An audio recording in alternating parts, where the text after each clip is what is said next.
Resolution 128 on palliative care. The Honourable Member for Cape Breton-Richmond. Thank you, Mr. Speaker. It's my pleasure to stand today to speak on resolution number 128, which I tabled in this House regarding palliative care earlier, I believe it was last week.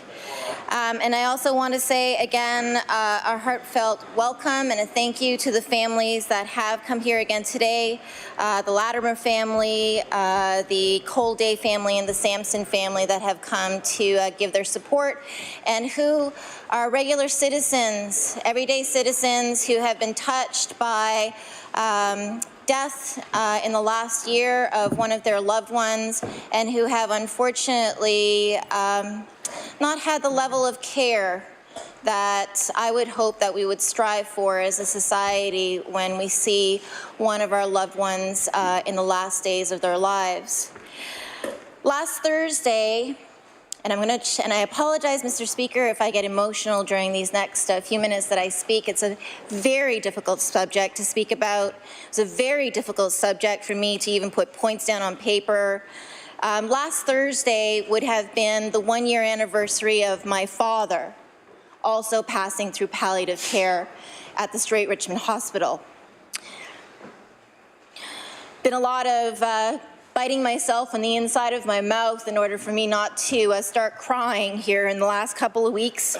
Last year at this time, I would have been just starting off my first time in this House, and I appreciate the kindness at that time that was given to me after my father had passed away. And I assumed at that time, and I remember so vividly the moment at St. Martha's Hospital, because my father had been in and out of the hospital all summer long. He hadn't been feeling well, but as is the case with my wonderful father, he never complained. He didn't like to complain, he didn't like to bother people, he didn't like to have to ask for something. So, in the middle of a 33-degree day, my dad would be saying he's absolutely fine, even though he's sitting there with about 20 layers of clothes on, because literally my father was dying and he wasn't telling anybody. Now, Mr. Speaker, that moment when you receive the word that your loved one is going to leave you, and I was there at that moment at St. Martha's Hospital, and when the doctor came in and sat on the end of the bed and told my father, my brother, my mother, and I that this was it. There was no turning this situation around, and my father was going to leave us. It's the most horrible situation, Mr. Speaker, that a person probably has to encounter in their whole life.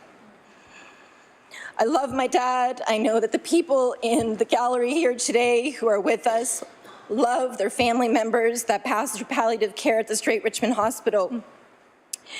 And I assumed at that time that the level of care that my family received and that we were very passionate advocates for, my brother and I, we're talking pieces. We don't let anything slip. We want the best for my mom, we want the best for my dad, and I want the best for the people of this province. We advocated, we made sure that my father had what it is that he needed in the last days of his life. That moment when you're actually there and you're being told that's it, you go into some sort of other silent mode. You're in shock. And what shocks me even further, having gone through this process and now listening to the story of these beautiful families that are coming forward, and this is just a small portion of them, Mr. Speaker. There are many more that don't want to come forward for fear of retribution in the community, for fear that they won't be able to access the care that they need when one of their loved ones might need it again, for fear they might not even be able to access a doctor any longer. Imagine, Mr. Speaker, living in that fear of not being able to speak up when something is not working, when something is so wrong. No one in a democracy should have that type of fear of retribution from their government and from the healthcare system. It is deplorable to know that There are people within my constituency, people that I care about, family members, people that are friends, I have lost on Alma Dam within just a stone throws way from my house in Pulamon. 4 people this year have perished, including my father. They're all of the same generation. We have one of the highest senior populations across Nova Scotia. We need help in palliative care services. And palliative care services doesn't just mean those last few days or those last few weeks of when a person is going to need that care, that level of dignity, that level of respect that they need in order to pass on to whatever that next stage of their life is, whatever anybody in this house believes comes after, when we close our eyes for the last time. It is unbelievable to me that we have gone backwards, is what it seems, in this province.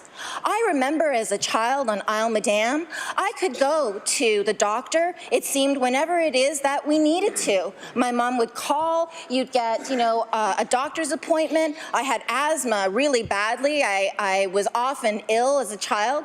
You'd get in within a day, sometimes hours. If you needed to go to the hospital, you'd get in within a day, at hours. Emergency was never an issue. It was always open. We have gone backwards to a point where I don't recognize this province when it comes to one of the basic services that we should hold dear, not only in this province, but across Canada. We fought for it, Mr. Speaker. We fought for our healthcare system, and we have one of the best healthcare systems in the world, or we did. We did. We don't have that any longer. We can't actually espouse that privilege any longer. We cannot continue in the way that things are going.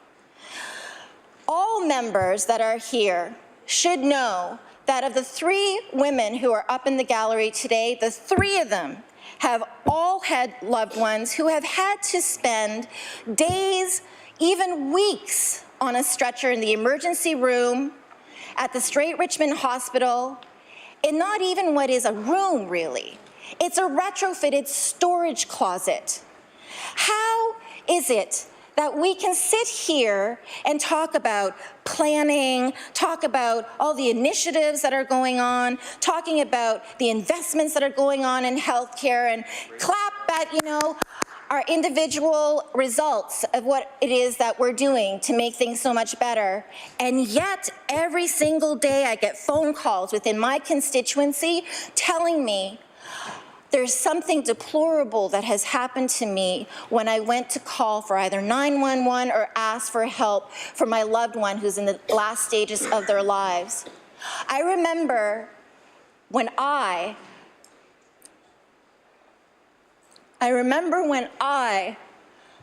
was speaking with my father about 10 or 15 minutes after the doctor had given him the unfortunate news that he was going to pass away. My mom, my brother had taken my mom out to get some air, and I came back to check in on my dad. And he had sort of fallen half asleep and then kind of woke up unexpectedly, and he looked at me, panicked. And he looked at me and he said, "Lena, don't let me die in a place where there are no windows."